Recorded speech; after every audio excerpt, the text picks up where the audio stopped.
Malkajgiri police కమిషనరేట్‌కు కొత్తగా సీపీగా వచ్చారు సుమతి గారు. చాలా మందికి ఈవిడ తెలుసు. అయితే తన ఏరియాలో అంటే తన కమిషనరేట్ పరిధిలో అసలు ఆడవాళ్ళకి భద్రత ఎంతుంది?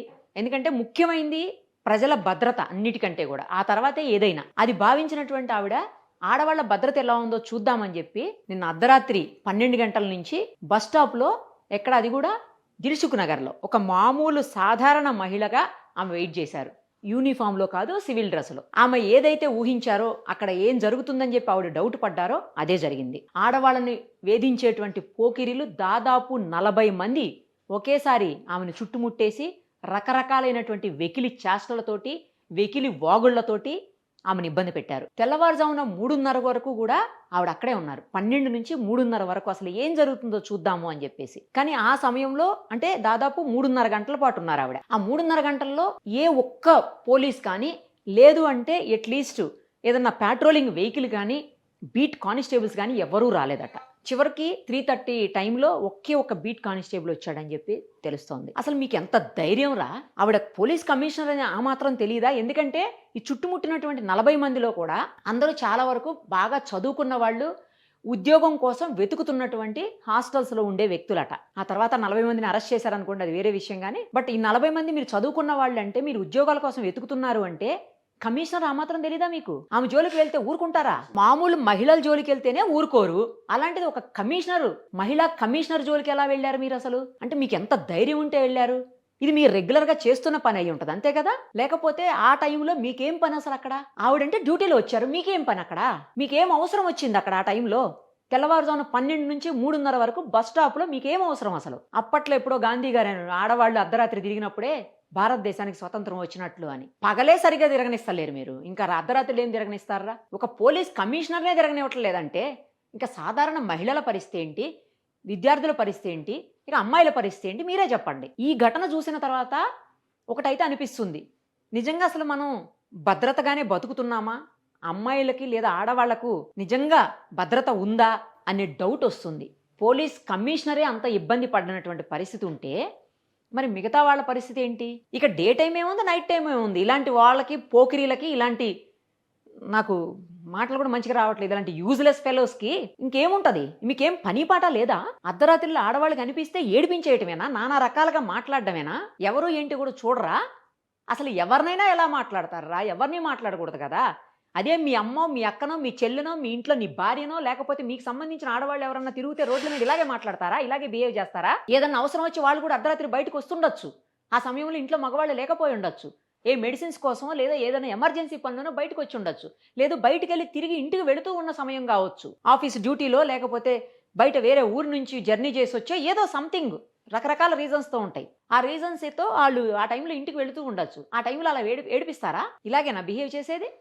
మీ ఇళ్లలో ఆడవాళ్ళ పట్ల వేరే వాళ్ళు చేస్తే మీరు ఊరుకుంటారా? ఎందుకు గౌరవం ఇవ్వరు ఆడవాళ్ళకి మీరు? ఆకాశంలో సగం, అన్నింట్లో సమానం అని చెప్తున్నాం కదా! ఆడవాళ్ళు ఈరోజు అన్ని రంగాల్లో దూసుకుపోతున్నటువంటి పరిస్థితి ఉంది. మీతో పాటు సమానంగా పనిచేస్తున్నారు అన్ని రంగాల్లో. మరి అలాంటప్పుడు మీరు ఎందుకు గౌరవించరు? మీ అక్కని గౌరవిస్తారు, మీ చెల్లిని గౌరవిస్తారు, మీ తల్లిని గౌరవిస్తారు. పరాయి ఆడదాన్ని గౌరవించరా? ఏం సంస్కృతి? ఎక్కడున్నారు మీరు? ఎక్కడ బతుకుతున్నారు? ఛీ అనిపించట్లా? 40 మంది, ఒకళ్ళు కాదు, ఇద్దరు కాదు, 40 మందికి కూడా కఠినమైన శిక్షలు పడాలి. ఇంకొకళ్ళు ఎవరైనా అర్ధరాత్రి అమ్మాయి కనిపిస్తే ఏమన్నా హెల్ప్ కావాలా, ఏమన్నా సాయం చేయమంటారా అని అడిగేలా ఉండాలి గానీ, వస్తావా, నీ రేట్ ఎంత అని అడిగేలాగా ఉండకూడదు.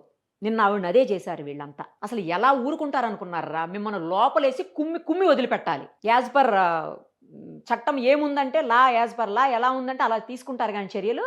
మీలాంటి వాళ్ళని అసలు వదిలిపెట్టకూడదు. ఈ ఘటన హైదరాబాదే కాదు, తెలంగాణే కాదు, మొత్తం దేశవ్యాప్తంగా కూడా వైరల్ అవ్వాల్సిన అవసరం ఉంది.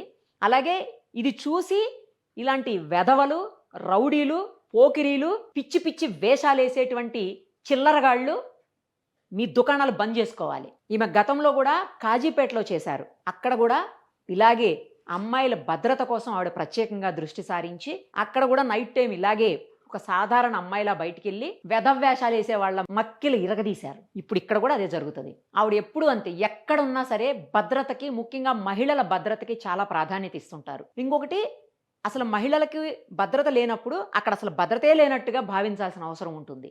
ఆమె ఎక్కడున్నా తన మార్కు నిరూపించుకుంటారు. ట్రై చేస్తున్నాం. ఖచ్చితంగా ఆమె ఇంటర్వ్యూ కూడా చేస్తాం. ఇంతలోపు మాత్రం ఇలాంటి వెధవ్యాషాలు వేసేవాళ్ళు, అది దిల్సుఖ్ నగర్ కావచ్చు, అమీర్పేట కావచ్చు, ఎస్ఆర్ నగర్ కావచ్చు, ఇంకో ప్లేస్ కావచ్చు, ఇంకెక్కడైనా కావచ్చు. ఇలాంటి వేషాలు వేసేవాళ్ళని మాత్రం మిగతా పోలీస్ కమిషనర్లు కూడా ఇలాంటి చర్యలే తీసుకోవాలి. అవసరమైతే వాళ్ళు కూడా వాళ్ళ దగ్గర ఉన్నటువంటి మహిళా అధికారులను సేమ్ ఇలాగే పంపించి ఎక్కడ ఇలాంటి ఇల్లీగల్ యాక్టివిటీసు, ఇలాంటి అరాచకాలు, ఇలాంటి అసహ్యకరమైనటువంటి పదజాలాలతో ఆడవాళ్ళని ఇబ్బంది పెట్టే వెధవలు ఎక్కడున్నారో వెతికి పట్టి కటకటాల్లోకి నెట్టేస్తే అప్పుడు మొత్తం సెట్ అవుతారు. హ్యాట్స్ ఆఫ్ అండి సుమతి గారు, మీకు చాలా మంచి పని చేశారు.